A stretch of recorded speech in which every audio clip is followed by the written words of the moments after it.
Selamat datang di Kamus Cuan. Apa kabar semuanya? Semoga semuanya dalam keadaan sehat dan tetap semangat.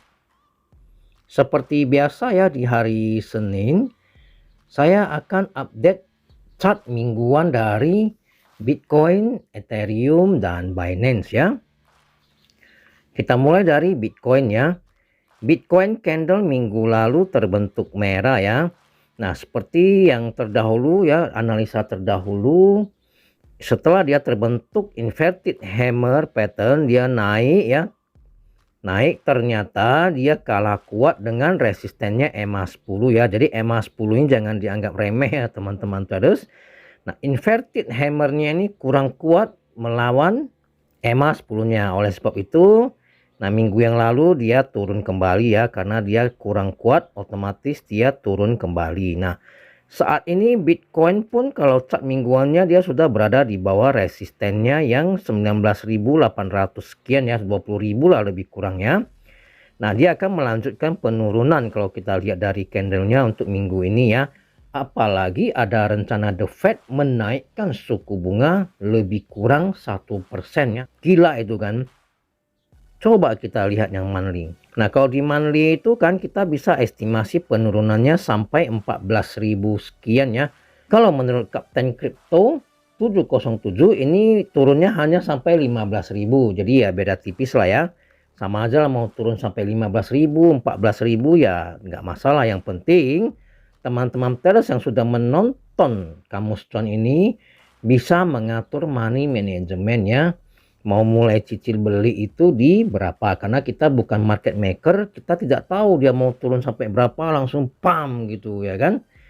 Nah, itu untuk Bitcoin ya. Bagaimana dengan Ethereum? Nah, ini Ethereum juga sama ya, candle minggu yang lalu juga candle merah solid dengan volume yang cukup besar ya teman-teman traders. Dan saat ini sudah berada di resistennya ya, di garis kuning ini ya teman-teman traders. Di sekitaran harga 1.200 sekian lah, 1.300 ya teman-teman traders. Nah, potensi penurunannya coba kita lihat. Support berikutnya itu ada di sekitar 600-an ya teman-teman traders. Tapi apakah mungkin bisa sampai ke sana? Ya, kita pantau aja lah ya teman-teman traders. Kalau memang benar-benar The Fed menaikkan suku bunga sampai 1% ya, saya rasa mungkin aja ya kriptonya akan rontok ya menuju ke support berikutnya. Karena apa? Karena ya mungkin ya para investor itu akan menjual kriptonya untuk diinvestasikan kembali ke Amerika. Karena kalau dia naikkan suku bunga, otomatis bunga perbankan mereka kan sudah naik tinggi juga ya.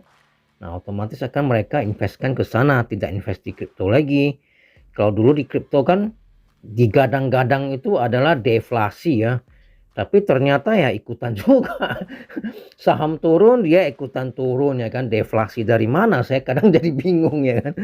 Ya, Binance juga sama ya, candle minggu lalunya terbentuk candle merah setelah dia gagal break EMA 20-nya.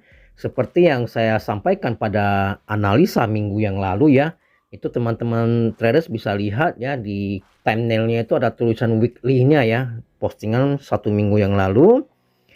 Dia gagal break EMA 20 sehingga dia terbentuk candle merah ya. Kalau teman-teman traders ada nonton itu mungkin sudah pada jualan ya di sekitaran candle EMA 20 ya pada saat dia gagal break. Nah, saat ini dia candlenya sudah berada di dekat supportnya di EMA 150 ya, yaitu berada di harga 258 ya supportnya ini ya. Apakah dia bisa break EMA 150 yang garis hijau ini? Kita pantau bersama ya. Kalau dia bisa break, berarti dia akan menuju ke support berikutnya di EMA 200 di harga 222 ya. Mungkin ini adalah supportnya yang terakhir ya. Kalau dia jebol ini, maka dia akan menuju ke 100 lah lebih kurang ya teman-teman traders. Bila teman-teman traders ingin mengetahui potensi penurunan dari pattern-pattern yang terbentuk pada Bitcoin, Ethereum, dan Binance, bisa nonton edisi ini ya teman-teman traders. Kamus Cuan edisi 120, Kamus Cuan edisi 119, dan Kamus Cuan edisi 117. Nah, bila teman-teman traders ingin mengetahui skenario terburuk Untuk kripto ya teman-teman traders bisa nonton postingan saya pada Kamus Cuan edisi 34. Nanti linknya saya taruh di deskripsi ya teman-teman traders. Supaya teman-teman traders bisa siap mental, bisa menyiapkan money management untuk cicil beli di support-support mana saja ya. Cukup sampai di sini untuk edisi kali ini. Semoga bermanfaat.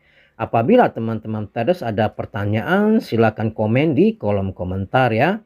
Sampai jumpa pada edisi berikutnya. Salam tetap cuan bagi yang disiplin. Terima kasih.